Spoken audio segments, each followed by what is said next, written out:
Bible কিভাবে পড়বেন সেই নিয়ে আমাদের এটা কিন্তু প্রথম পর্ব এবং দ্বিতীয় পর্বেও আসবে। আজকে শুধুমাত্র দেখাবো বাইবেলটাকে একটু চেনানোর চেষ্টা করব। এরপর দ্বিতীয় পর্বতে আমরা দেখব যে কিভাবে আমরা পড়ব, কতটা পড়ব, কোথা থেকে শুরু করব, মাঝখান থেকে না শেষ থেকে, বাইবেল পড়ার আগে প্রার্থনা করব নাকি বাইবেল পড়ার পরে প্রার্থনা করব, আরাধনা কখন করব, এই সব বিষয়ে আমাদের দ্বিতীয় পর্বে আসবে। দ্বিতীয় পর্বে আসবে ডিটেলসে একটা ভিডিও। চলুন তাহলে আজকে আমরা একটু বাইবেলটাকে দেখে নিই বা বাইবেলটাকে একটু চিনে নেওয়ার চেষ্টা করি। বাইবেলের প্রথমেই লেখা থাকবে হলি বাইবেল, মানে পবিত্র বাইবেল। আর এটা আমার হাইলাইটার, এটা আমি সবসময় বাইবেলের সাথে রাখি, যদিও না এটা আমার কাভার। কেন কাভারে লেখাটা দেখালাম, কারণ এইটা বইয়ের উপরে লেখাটা সেম ছিল পবিত্র বাইবেল, কিন্তু যেহেতু অনেক পুরনো বাইবেল তাই লেখাটা চলে গেছে। এই যে এখানে লেখা রয়েছে পবিত্র বাইবেল, আর এখানে লেখা হয়েছে পুরাতন ও নতুন নিয়ম। আর এই যে পবিত্র বাইবেল লেখাটা, এটা কিন্তু একদম বাইবেলের উপরেই লেখা থাকে, যেটা আমার চলে গেছে, লেখাটা মুছে গেছে। আর নিচের দিকে এখানে লেখা রয়েছে ভারতের Bible society, 206 Mahatma Gandhi road, Bangalore. এটি কিন্তু ব্যাঙ্গালোর থেকে প্রকাশিত হয়েছে। তাহলে এবার আমরা খুঁজব পুরাতন নিয়ম। পুরাতন নিয়ম নতুন নিয়ম এক জায়গায় আছে, কিন্তু আলাদা আলাদাভাবে আছে। পুরাতন নিয়মটা আমরা খুঁজব। পরের পেজটা যদি আমরা দেখি তাহলে এখানেই দেওয়া রয়েছে পুরাতন নিয়ম। এরপর আমরা দেখে নেব পুস্তকের নাম। এখানে রয়েছে পুস্তকের নাম, যেমন এখানে এক একটা করে লাইন করে দেওয়া রয়েছে। আদি পুস্তক, যাত্রা পুস্তক, লেবীয় পুস্তক, গণনা পুস্তক, দ্বিতীয় বিবরণ, এসব একটার পর একটা কিন্তু লাইন করে দেওয়া রয়েছে পুস্তকের নামগুলো। এরপর আমরা যেটা দেখব সেটা হচ্ছে অধ্যায়। এই অধ্যায়গুলো বাইবেলের ভিতরে কি করে দেওয়া আছে সবই দেখাবো। তারপর আমরা দেখে নিই এখানে পৃষ্ঠা।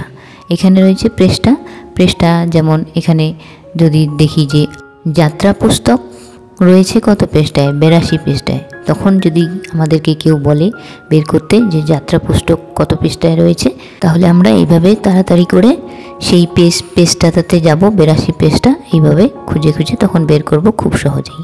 এই পুরাতন নিয়মে যেহেতু অনেকগুলো পুস্তক রয়েছে, সেই জন্য এই বইটাতে মানে পাতাটাতে আলাদা করে ভাগ করে দিয়েছি। এই যে মাঝখানে একটা দাগ দিয়ে আবার এইদিকে পুস্তকের নাম, অধ্যায়, পৃষ্ঠা সব মিলিয়ে এই পুরাতন নিয়মে মোট 39টি কিন্তু পুস্তক রয়েছে, এবং নতুন নিয়মে কিন্তু পুস্তক রয়েছে মোট 27টি। এবার আমরা যদি চাই আদি পুস্তক পড়ব, তাহলে আদি পুস্তক কি, যেহেতু প্রথমেই রয়েছে তো সেটা বের করতে আমাদের কোনো অসুবিধাই হবে না। পেজটা উল্টাবো, এখানেই লেখা রয়েছে আদি পুস্তক, এটা আমরা খুব সহজেই পেয়ে গেলাম। এবার আমরা দেখব একটু দূরে গিয়ে, দেখা গেল আমরা এবার দেখব আদি পুস্তকের 4 অধ্যায়ের 5 পদ। এটা কেন বলছি, এবার আমরা আরও একটা নতুন জিনিস শিখব, সেটা হচ্ছে যে অধ্যায় এবং পদ। অধ্যায়টা তো আমরা প্রথম পেজেই দেখেছি, পুস্তকের নাম তার পাশে অধ্যায়, তো অধ্যায়টা আমরা জানলাম, কিন্তু এবার অধ্যায়টা বাইবেলের ভিতরে কি করে খুঁজব। অধ্যায়, আবার নতুন একটা শব্দ, সেটা হচ্ছে পদ। এবার তাহলে অধ্যায় আর পদ, এই দুটো জিনিস আমরা এবার চিনব। এই যে এখানে বড় করে 4 লেখা রয়েছে, এটাই হচ্ছে অধ্যায়। তাহলে আমরা অধ্যায়টা বইয়ের ভিতরে এইভাবে খুঁজব, বড় করে লেখা থাকবে, সেটা হচ্ছে অধ্যায়। এবার অধ্যায়ের 1, 2, 3 এভাবে শুরু হবে পদ, এগুলো 1, 2 শুরু হচ্ছে পদ। 4-এর তাহলে আমরা 5 পদ খুঁজব। এই যে 4-এর 5 পদ, আমরা প্রথমে বলেছি যে 4 অধ্যায়ের 5 পদ আমরা খুঁজব। তাহলে বড় করে 4 লেখা, আর এটা হচ্ছে 5 পদ। তাহলে আমরা চিনলাম পুস্তকের নাম, অধ্যায় কাকে বলে, কোনটাকে পদ বলে। এবার তাহলে আমরা পুরাতন নিয়মটা দেখলাম, এটা হচ্ছে পুরাতন নিয়ম। এবার আমরা চলো খুঁজব নতুন নিয়ম। নতুন নিয়মটা কোথায় রয়েছে, এইসব আমরা কেন জেনে রাখবো, যেহেতু বাইবেলটা অনেক বড়, অনেকগুলো পেজ, তাই আমরা এইভাবে চিনব যে পুস্তকের নাম কোনটা, অধ্যায় কোনটাকে পদ বলে, এইভাবে কিন্তু আমরা চিনব। এবার আমরা চলে এসেছি নতুন নিয়মে। এই হচ্ছে নতুন নিয়ম। আমি এটাকে একটু ভাঁজ করে রেখেছি যাতে খুঁজে পেতে সুবিধে হয়। আমরা নতুন নিয়ম পেয়ে গেলাম। এখানে লেখা রয়েছে আমাদের ত্রাণকর্তা প্রভু যীশু খ্রিস্টের নতুন নিয়ম। চলুন তাহলে আমরা নতুন নিয়মটাও একবার দেখে নিই। এখানে রয়েছে নতুন নিয়ম, একইভাবে বাঁদিকে রয়েছে পুস্তকের নাম, মথি, মার্ক, লুক, যোহন, প্রেরিতদের কার্য, রোমিও, 1 করন্থীয়, 2 করন্থীয়, গালাতীয়, এইভাবে 27টি পুস্তকের নাম, আর তার পাশেই রয়েছে সেমভাবে কত অধ্যায় কত পৃষ্ঠা। আচ্ছা, এবার তাহলে আমরা একটা পুস্তক খুঁজি এখানে, যেমন যোহন। চলো যোহনটা খুঁজি। এটা কত পৃষ্ঠায় রয়েছে? যোহন রয়েছে 181 পৃষ্ঠায়। তাহলে পৃষ্ঠা নাম্বার আমরা দেখে নিলাম 181। এবার আমরা সরাসরি সেই পৃষ্ঠাটা খুঁজবো। 181 পৃষ্ঠাতে চলে যাব।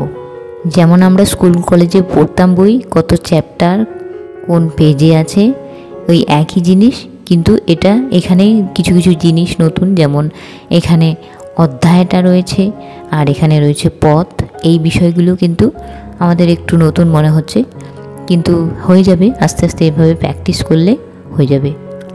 কিছুই না, জাস্ট কখনো কখনো যখন ফ্রি সময়ে বসে থাকবেন তখন নিজে নিজেই প্র্যাকটিস করবেন, নিজে নিজেই বলবেন যে আমি এই পুস্তকের এত অধ্যায় এত পথ খুঁজে বের করব, বা এটা কোন পেজে রয়েছে সেটা আমি খুঁজে বের করব। এমনি এমনি জাস্ট প্র্যাকটিস করবেন বাড়িতে বসে বসেই, দেখবেন এভাবে আপনি অনেক অভিজ্ঞ হয়ে উঠবেন।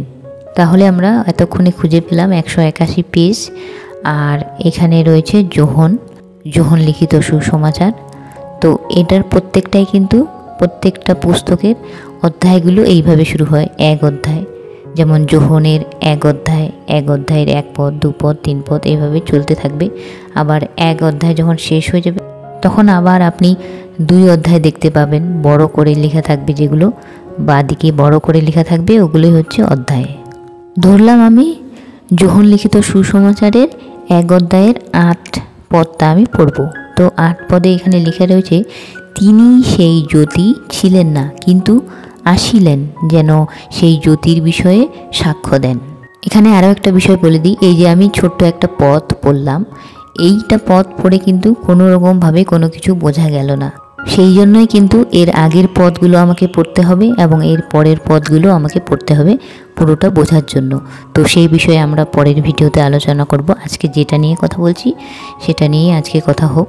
সেটা হচ্ছে, এখন আমি এই যে আমার বাইবেলে দেখতে পাচ্ছেন মাঝে মাঝে হলুদ রঙে আমি হাইলাইট করেছি, হলুদ রং দিয়ে, হলুদ হাইলাইটার দিয়ে আমি হাইলাইট করেছি। এগুলো কেন? এগুলো কিন্তু আগেই বলে দিই, আপনার যদি ইচ্ছে না হয় যে বাইবেলটাকে আপনি সুন্দর পরিষ্কার পরিচ্ছন্ন করে রাখবেন, তাহলে কিন্তু নাও করতে পারেন, কিন্তু আমি করেছি কেন সেটা বলছি।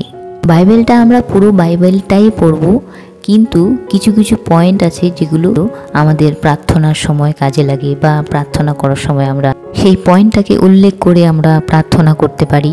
সেই জন্য এই বিশেষ বিশেষ পয়েন্টগুলো কিন্তু আমি হাইলাইট করে রেখেছি। যেমন এই যে মথি, এই পেজে আমি যে হাইলাইট করেছি সেটা দেখাচ্ছি। মথি 6 অধ্যায়, এটা কিন্তু নতুন নিয়মে মথি 6 অধ্যায়ে 9 থেকে 13 পদ, এই পুরোটাকে আমি হাইলাইট করেছি। এটা হচ্ছে প্রভু যিশু যখন আমাদেরকে শিখিয়েছেন যে ঈশ্বরের কাছে, পিতা পরমেশ্বরের কাছে কিভাবে প্রার্থনা করতে হয়, সেটা যখন আমাদেরকে প্রভু যিশু শিখিয়েছিলেন, সেটাই এখানে লেখা রয়েছে নতুন নিয়মে মথি 6 অধ্যায় 9 থেকে 13। প্রভু যিশু যে প্রার্থনাটা আমাদের শিখিয়েছেন সেটা হচ্ছে, অতএব তোমরা এই মতো প্রার্থনা করিও, হে আমাদের স্বর্গস্থ পিতা, তোমার নাম পবিত্র বলিয়া মান্য হোক, তোমার রাজ্য আইসুক, তোমার ইচ্ছাই সিদ্ধ হোক, যেমন স্বর্গে তেমন পৃথিবীতেও হোক। আমাদের প্রয়োজনীয় খাদ্য আজ আমাদিগকে দিও, আর আমাদের অপরাধ সকল ক্ষমা করো, যেমন আমরাও আপন আপন অপরাধীগকে ক্ষমা করিয়াছি। আর আমাদিগকে পরীক্ষাতে আনিও না, কিন্তু মন্দ হইতে রক্ষা করো। আমি যেমন এই পুরো প্রার্থনাটাকে হাইলাইট করে দিয়েছি হলুদ হাইলাইটার দিয়ে, আপনারাও চাইলে কিন্তু এইভাবে হাইলাইট করতে পারেন। মেন যে পয়েন্টগুলো রয়েছে, যে পদগুলো রয়েছে, সেগুলো কিন্তু আপনারাও চাইলে এইভাবে হাইলাইট করতে পারেন, আবার নাও করতে পারেন। এটা কিন্তু পুরোটাই অপশনাল, করতেও পারেন নাও করতে পারেন, আপনার উপর এটা নির্ভর করবে। মোট কথা, বাইবেলটা আপনাকে পড়তে হবে, বাইবেলটা কিন্তু ফেলে রাখলে হবে না। একটা সিম্পল উদাহরণ দিয়ে বলছি। ধরুন আপনার বেস্ট ফ্রেন্ড বা আপনার কোনো একটা বন্ধু আপনাকে একটা ধরুন ড্রেস গিফট করেছে। সেই ড্রেসটা আপনি যদি না পরেন, বছরের পর বছর, দিনের পর দিন না পরেন, ওটা যদি আপনি একদম ক্লোজেটে জাস্ট ফেলে রেখে দেন, আপনার বন্ধু কি মনে হয়, আপনার বন্ধু কি খুশি হবেন? আপনার বন্ধু ভাববেন যে এত ভালোবেসে, এত খুশি হয়ে, এত নিজের মনে করে আমি তাকে এই ড্রেসটা গিফট করলাম, আর সে ড্রেসটা পরছেই না, জাস্ট ফেলে রেখে দিয়েছে। এটা জানার পর কিন্তু আপনার বন্ধু অনেক দুঃখী হবে। আপনার বন্ধু কিন্তু মনে মনে কষ্ট পাবে যে আমার ভালোবাসার কোনো দামই নেই, এত ভালোবেসে গিফট করলাম, সেটাকে একবারও সে ব্যবহার করলো না, একবারও সে ড্রেসটা পরলো না। কিন্তু আপনি যদি তার উল্টোটা করেন, আপনার দেওয়া বন্ধুর ড্রেসটা আপনি যদি রোজ পরেন, রোজ না হলেও মাঝে মাঝে পরেন, এবং সেই ড্রেসটা পরে যদি আপনার বন্ধুর সামনে গিয়ে দাঁড়ান আর বলেন যে দেখ তো কেমন লাগছে, তোর দেওয়া ড্রেসটা আজকে আমি পরেছি, তাহলে কতই না খুশি হবে আপনার বন্ধু। এই বাইবেলের ক্ষেত্রেও অনেকটা ওই রকমই, তার থেকেও বেশি। ঈশ্বর আমাদেরকে বেছে নিয়েছেন, ঈশ্বর আমাদেরকে ডেকেছেন, ঈশ্বর আমাদেরকে মনোনীত করেছেন, আর আমাদেরকে সেই জন্য বাইবেলটা একদম পড়তেই হবে, মাস্ট। শুধু প্রার্থনা করলে হবে না, তার সাথে বাইবেলটা পড়তেই হবে।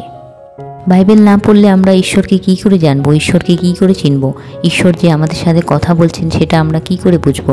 বাইবেলটা পড়লেই তবেই বুঝতে পারবো যে ঈশ্বর আমাদেরকে কি বলছেন, ঈশ্বর আমাদের সাথে কিভাবে কথা বলছেন। বন্ধুর দেওয়া ড্রেসটা পরলে যেমন বন্ধু খুব খুশি হবেন, এখানেও কিন্তু তাই। ঈশ্বরের এই বাইবেল আমরা যদি পড়ি, ঈশ্বর অনেক খুশি হবেন। এটা দেখে যে আমার ভক্তরা আমাকে জানতে চায়, আমাকে চিনতে চায়, এবং ঈশ্বর আপনাকে আশীর্বাদে ভরিয়ে দেবেন। ঈশ্বর আপনার জীবনে আশীর্বাদ নিয়ে আসবেন, এবং ধীরে ধীরে পবিত্র আত্মা কিন্তু আপনার মধ্যে বাস করতে শুরু করবেন।